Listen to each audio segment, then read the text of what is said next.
ہمارے لیے ضروری ہے۔ اور یہی نظر جب حسد کے جذبے سے نکلتی ہے دلوں میں سے، حسد دل میں ہو اور نظر پڑتی ہے تو نظر لگ جاتی ہے، پھر یاد رکھیے، جس کے تعلق سے نبی اکرم صلی اللہ علیہ وسلم نے فرمایا تم میں سے جب کوئی ایسی چیز دیکھے جو فی نفسی ہی، اس کی مالی حالت اس کے دل کو اچھی لگے کہ بڑی اچھی چیز ہے، تو وہ اس کے لیے برکت کی دعا کرے، بلا شبہ نظر کا لگنا حق ہے۔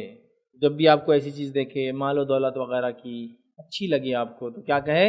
اس کو برکت کی دعا دے، تبارک اللہ بارک اللہ، تو پھر وہ نظر بچ جاتا، نہیں تو نظر لگ جاتی ہے۔ اسی طرح نبی اکرم صلی اللہ علیہ وسلم دوسری روایت میں فرماتے اور کہتے ہیں کہ نظر سے بچاؤ کرو، مطلب نظر سے بچنے کی دعا سکھاتے، اور آپ پڑھتے ہیں اعوذ بکلمات اللہ التامات من کل شیطان وحامات ومن کل عین لامہ۔ تو یہاں اللہ کے رسول صلی اللہ علیہ وسلم پناہ مانگ رہے ہیں کہ میں اللہ کے کلمات کے ذریعے پناہ مانگتا ہوں شیطان کے وساوس سے اور ہر بری نظر سے، عین لامہ، ہر بری نظر سے، سمجھ رہا بات؟ تو بری نظر سے نبی اکرم صلی اللہ علیہ وسلم پناہ مانگتے تھے۔ تو نظر یاد رکھیے، یہ بہت کمال کی چیز یاد رکھیے۔ اور جو آنکھ دیکھتی ہے اس کے دیکھنے کے بعد دل میں جذبات ابھرتے ہیں، آنکھ اگر نہیں دیکھتی تو جذبات ویسے ابھرتے نہیں اور قابو میں رہتے ہیں، اس بات کو ہم یاد رکھیں۔ اور جب آنکھ دیکھتی ہے اور جذبات ابھرتے ہیں تو جذبات کبھی کبھار تب تک قرار میں نہیں آتے جب تک کہ اس چیز کو حاصل نہ کر لے جس چیز کو اس نے دیکھا تھا۔ چور نے ایک چیز دیکھی، اس کو لگا یہ بہت اچھی ہے، چوری کرتا ہوں، چلو چور نہیں ہو، ایک عام آدمی ہے لیکن اس کو چیز اچھی لگی اور وہ جانتا ہے خرید نہیں سکتا، تو وہ پلان کر رہا میں چوری کروں گا، لیکن سوال یہ وہ دیکھتا نہ تھا تو چوری کا ارادہ کرتا نہ تھا۔ کبھی آپ نے سنا کسی کا میں اس چیز کی چوری کا ارادہ رکھتا ہوں جس کو میں نے کبھی نہیں دیکھا، وہ بہت خوبصورت چیز ہے یار، چرا لیتا ہوں، وہ بہت قیمتی چیز ہے یار، اس کی قیمت معلوم، چرا لیتا یار، وہ مجھے اچھی لگتی، چلو قیمتی بھی نہیں خوبصورت بھی نہیں، لیکن میرے کو چرانے کا کرتا ہے نا۔ شوقی یا مذاق کے طور پہ چوری ایک الگ بات ہے، لوگ کرتے ہیں، غلط ہے وہ بھی، لیکن بچے آپس میں تنگ کرنے کو چھپا لیتے وغیرہ، لیکن جو ریئل سینس میں کوئی کام ہوتا ہے جب تک نظروں میں نہ جائے دل ارادے نہیں کرتا ہے۔ تو دل یاد رکھیے یہ پروسیسنگ یونٹ ہے، تو یہاں سے انپٹس ہے اس کے جو نظروں کے ذریعے جاتے ہیں، پھر جو وہ کرتا ہے، پھر کبھی کبھار آدمی نظروں سے جب کوئی چیز دیکھتا ہے تو بے قرار ہو جاتا حاصل کرنے کو، پھر یہ بھی نہیں دیکھتا شریعت کیا بولتی ہے اس کے، حلال ہے یا حرام ہے، جائز ہے ناجائز ہے، بس اس کو حاصل کرنے کے لیے پیچھے پڑ جاتا ہے، یاد رکھیے۔ اسی لیے جو ہے بد نظری سے ہمیں بچنا چاہیے، مطلب اپنی نظروں کی حفاظت کرنا چاہیے اور ایسی جگہ نظر نہیں ڈالنا چاہیے جہاں ڈالنے کا حق نہیں ہے، اس کو بد نظری بولیں گے، ورنہ بد نظری کرنے سے دل بھی بد ہو جاتا ہے، برا ہو جاتا ہے۔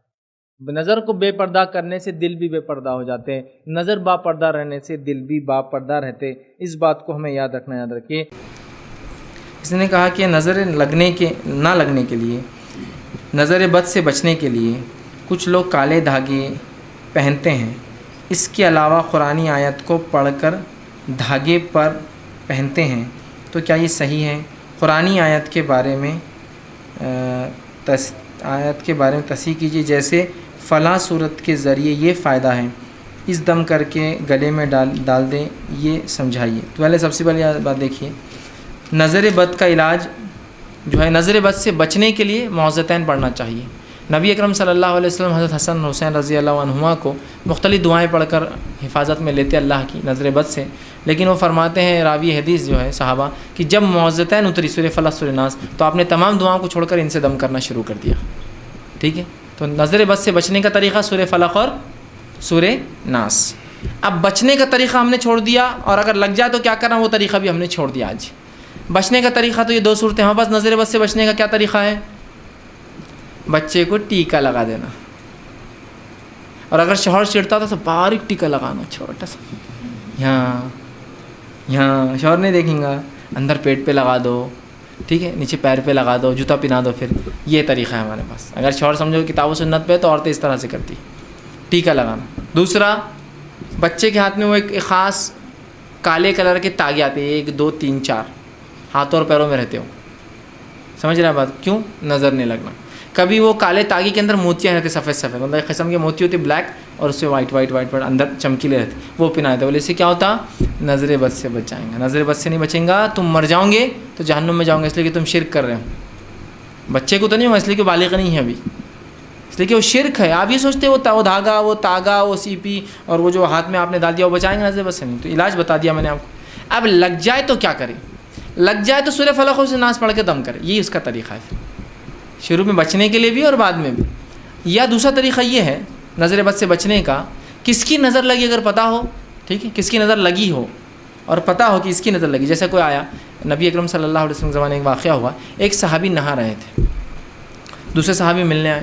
جب ملنے آئے تو یہ صحابی بڑے خوبصورت تھے، ان کا جلد بہت خوبصورت تھی. تو انہوں نے کہا تم تو کماری لڑکی سے بھی زیادہ تمہاری جلد خوبصورت ہے. عورتوں کی بھی اتنی خوبصورت جلد نہیں ہوتی، مردوں کی عموماً رف ہوتی ہے نا، لیکن وہ بہت خوبصورت تھی. اتنا کہہ کر چلے گئے. وہ آدمی وہیں گر گئے، چکر کھا کے وہیں گر گئے. اس کے بعد ان کو خوب بخار آ گیا، ہلنے لگے. آپ صلی اللہ علیہ وسلم کو بتایا گیا کہ ایک آدمی ایسا گر گیا اور ایسا. آپ آئے، وہاں کہا کیا ہوا اس کو؟ تو کہا اللہ کے رسول میں اچھا تھا، نہا کے نکلا اور آنکھ پہ اوپر کپڑا نہیں تھا. ایک صاحب ملنے آئے اور کہا تمہاری جلد تو ایسی ہے. کہا ہاں یہی تو مسئلہ ہے. کہا اس سے بلاؤ. وہ آدمی جس نے بولا اس کو بلا اور کہا کیا تم اپنے بھائی کو قتل کرنا چاہتے ہو؟ جب تم نے کوئی چیز کی تعریف کرنا ہوتی ہے اللہ کا ذکر کیوں نہیں کیا، ماشاء اللہ کیوں نہیں کہا؟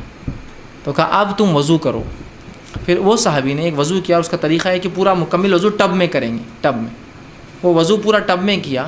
ٹب میں وضو کرنے کے بعد اس وضو کے پانی کو جس کو نظر لگی اس کے سر پہ ڈالیں گے آپ. جو پیچھے سے بہہ سکتا ہے آگے سے بہہ سکتا ہے، یہ اس کا علاج ہے. ایک کس کی لگی معلوم ہوتا. اور فقہا اس معاملے میں لکھتے ہیں جس کی نظر لگی اگر وہ آدمی بالکل واضح ہو کہ اس کے بولنے کے بعد یہ ہوا تو اس کو وضو کر کے دینا ہی چاہیے. اس پہ واجب ہے کہ وضو کرے. یہ نہیں بول سکتا نہیں میرے نہیں لگی میں وضو نہیں کرتا. کرنا اس لیے کہ واجب ہے اپنے بھائی کی، تو بھائی کو تکلیف پہنچی اس کے بولنے سے، تو لہٰذا اس کے علاج کا طریقہ وضو ہے. تو وضو اگر کوئی آپ کو وضو، اور بلکہ فقہا یہ بھی ایک باب باندھتے ہیں کہ اگر کوئی شخص آپ کو وضو کے لیے بلائے تو آپ وضو کر دیں اس کے لیے. آپ تو نہیں مان رہے میری نظر لگی، لیکن ان کو لگتا ہے آپ کی، تو وضو کر دیجیے تاکہ ان کا کم از کم ذہن سے نکل جائے گا کیا اس میں غلط ہے، اور وضو کا پانی اس کے سر پر ڈالا جائے گا. یہ علاج ہے. اب پتہ نہیں کس کی لگی، ٹھیک ہے، تو پھر سورہ فلق اور سورہ ناس اس پر پڑھ کر یاد رکھیے. دم کیجیے بعد میں بھی. اور دم سمجھتے ہیں نا آپ، دم مطلب پڑھ کر ایسا پھونکنا کہ اس میں تھوک اڑتا، یہ دم ہے. آپ ایسا کر کے ملنا، دم کرنا، اس کو پھر ملنا جہاں ایسا آنکھ پر ایسا بخار آ گیا کچھ ہوگا، دم دم کر کے ملنا چاہیے طریقہ. اب انہوں نے آگے پوچھا کہ